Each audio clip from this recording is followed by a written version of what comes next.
কিন্তু মিংমিং তাকে চিনতে না পেরে তাকে একপাশে সরিয়ে দিয়ে বাথরুম চলে গেল। অন্যদিকে টংসুকে সন্দেহ করা সহকারী জো টংসুর সমস্ত বিবরণ বের করে আনল, যেখান থেকে সে জানতে পারল যে টংসুই আসল সুপারস্টার যে মোটা হয়ে গিয়েছিল। এই কারণেই সে হুয়াংকে এই ব্যাপারে বলতে যাচ্ছিল। কিন্তু যাওয়ার পথে লিসো তাকে থামিয়ে বলল, তুমি কি সত্যি হুয়াংকে টংসুর ব্যাপারে সত্যিটা বলতে যাচ্ছ? এ কথা শুনে জো অবাক হয়ে বলল, আরে তুমিও এই ব্যাপারে জানতে? লি বলল, হ্যাঁ, এবং আমি চাই তুমিও এই ব্যাপারটা গোপন রাখো। জো বলল, কেন? আমাকে একটা কারণ দেখাও কেন আমি এই গোপন কথাটি রাখব। তখন লি জোকে দেওয়ালের দিকে ঠেলে দিয়ে বলল, এই কারণটাই কি যথেষ্ট? এটা দেখে জো ঘাবড়ে গেল এবং খুব খুশিও হল, কারণ লি সরাসরি তাকে বিয়ের প্রস্তাব দিয়েছিল। আর ঠিক অন্যদিকে টংসু অনুষ্ঠানে হুয়াংয়ের কাছে যেতে শুরু করল, কিন্তু সেক্রেটারি তাকে যেতে দিল না।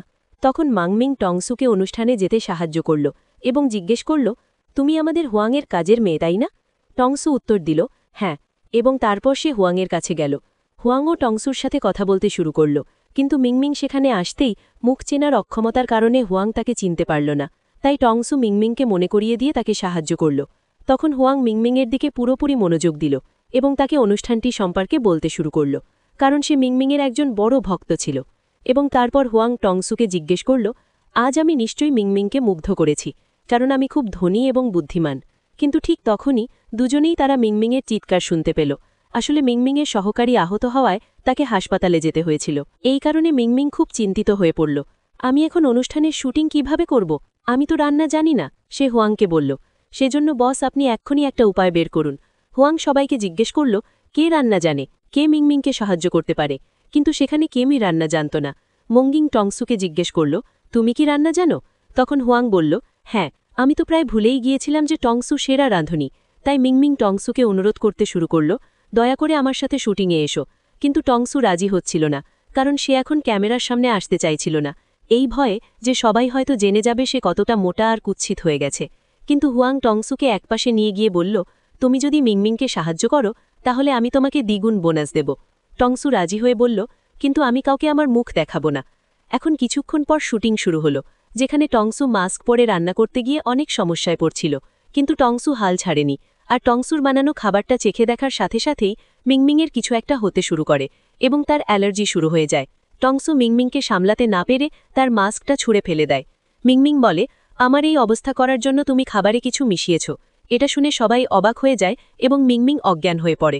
আর টংসু তাকে তোলার চেষ্টা করছিল, কারণ মিংমিং তো তার বন্ধুই ছিল।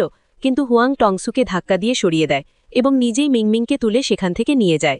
পরের দৃশ্যে মিংমিংয়ের জ্ঞান ফিরলে তার সহকারী বলে, মিংমিংয়ের বাদামে অ্যালার্জি আছে। আপনার কর্মীরা কি এটা জানত না, নাকি আপনার কাজের মেয়েটি ইচ্ছাকৃতভাবে এই সব করেছে?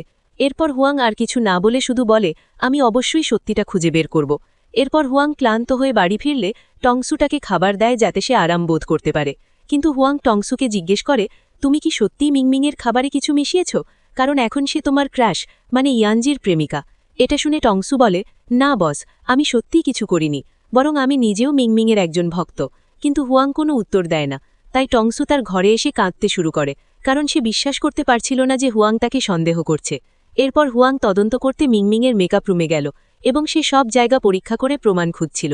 কিন্তু ঠিক তখনই সে ডাস্টবিনে একটি চকলেট খুঁজে পায়, যেটা ছিল চীনাবাদামের চকলেট, এবং সিসিটিভি পরীক্ষা করার পর জানা যায় যে চকলেটটি মিংমিংয়ের সহকারী কিনেছিল। তাই এটা দেখে হুয়াং পুরো ব্যাপারটা বুঝতে পারল। পরের দৃশ্যে টংসু ঘুম থেকে জেগে উঠে দরজার বাইরে ইয়ানজির নামে একটি চিঠি খুঁজে পায়, যেখানে লেখা ছিল, আমি পার্কে তোমার জন্য অপেক্ষা করছি। এখন তার পছন্দের মানুষটির সাথে দেখা করার জন্য টংসু দ্রুত সেই পার্কে পৌঁছায়, কিন্তু সেখানে মিংমিং এসে পড়ে। মিংমিংকে দেখে টংসু চলে যেতে শুরু করে, কিন্তু মিংমিং জিজ্ঞেস করে, আর কতদিন পালিয়ে বেড়াবে, আর অভিনয় করা বন্ধ করবে?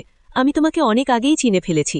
এ কথা শুনে টংসু অবাক হয়ে যায়। আর অন্যদিকে হুয়াং যখন ইয়ানজির চিঠিটা পড়ে সে অবাক হয়ে যায়। টংসু কি চুপিসারে ইয়ানজির সাথে দেখা করতে গেছে?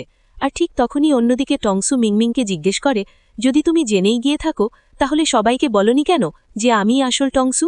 মিংমিং এর কোনো উত্তর দেয় না। এখন আমরা পুরনো একটি দৃশ্য দেখতে পাই।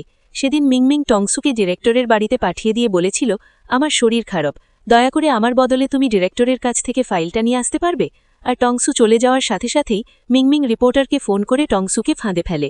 এখনকার দৃশ্যে এ কথা জেনে টংসু অবাক হয়ে সরাসরি মিংমিংকে একটা থাপ্পড় মারে, কিন্তু মিংমিং তখনও থামেনি এবং বলে, আমি প্রথম থেকেই তোমার ধ্বংসের জন্য প্রার্থনা করছিলাম, কারণ তোমার জন্য আমি সেই জনপ্রিয়তা পাচ্ছিলাম না যেটা আমার প্রাপ্য ছিল। কিন্তু তুমি আমার থেকেও দ্রুত হয়ে গেলে, অর্থাৎ তুমি আমাদের কোম্পানির প্রেসিডেন্টকে ফাঁদে ফেলেছ যাতে তার সাহায্যে তুমি ইন্ডাস্ট্রিতে ফিরে আসতে পারো। কিন্তু আমি সেটা হতে দেব না। কিছুক্ষণের মধ্যেই রিপোর্টাররা এখানে আসবে, যাদের সামনে আমি তোমার আসল রূপ দেখিয়ে দেব তুমি কতটা কুৎসিত হয়ে গেছ। আর হুয়াংও তোমাকে বাঁচাতে পারবে না, কারণ সে শুধু আমার ভক্ত যে কেবল আমার কথাই শুনবে। কিন্তু ঠিক তখনই হুয়াংও সেখানে এসে দূর থেকে তাদের দেখতে পায় এবং তাদের কাছে চলে যায়। মিংমিং অভিনয় করে বলল, ওই আমাকে আগে মেরেছে। তখন হুয়াং তাকে বলল, ক্ষমা চাইবে? টংসু জিজ্ঞেস করল, আমি কেন ক্ষমা চাইব? তখন মিংমিং বলল, তুমি শোনোনি, বস চাই তুমি আমার কাছে ক্ষমা চাও। কিন্তু ঠিক তখনই হুয়াং বলল, আমি টংসুকে ক্ষমা চাইতে বলছি না, বরং আমিকেই তোমাকে ক্ষমা চাইছি, কারণ আমি ইতিমধ্যেই জেনে গিয়েছি তুমি কতটা ভণ্ড। তুমি ইচ্ছে করে তোমার রান্নায় বাদাম মিশিয়েছ আর সব দোষ আমার কাজের মেয়ের ওপর চাপিয়েছ, যাতে তুমি লোকজনের সহানুভূতি পেতে পারো। হুয়াং মিংমিংকে সস্তা বলে টংসুকে নিয়ে সেখান খেতে চলে গেল। মিংমিং চিৎকার করতে থাকল, তুমি আমার ক্রাশ হওয়া সত্ত্বেও তুমি আমাকে ছেড়ে এই মোটা মেয়েটার সাথে চলে গেলে কি করে? হুয়াং বলল, তুমি আমার ক্রাশ নাও, বরং তুমি ছিলে, কারণ আমি ভণ্ড মিথ্যাবাদী মানুষদের একদমই পছন্দ করি না। এজন্য আমি টংসুকে সম্মান করি, কারণ ও সৎ এবং ওকে একদম বিরক্ত করো না। হুয়াং বীরের মতো টংসুকে বাঁচিয়ে নিয়ে গেল। টংসু ভালোবাসার চোখে হুয়াংয়ের দিকে তাকাতে শুরু করল।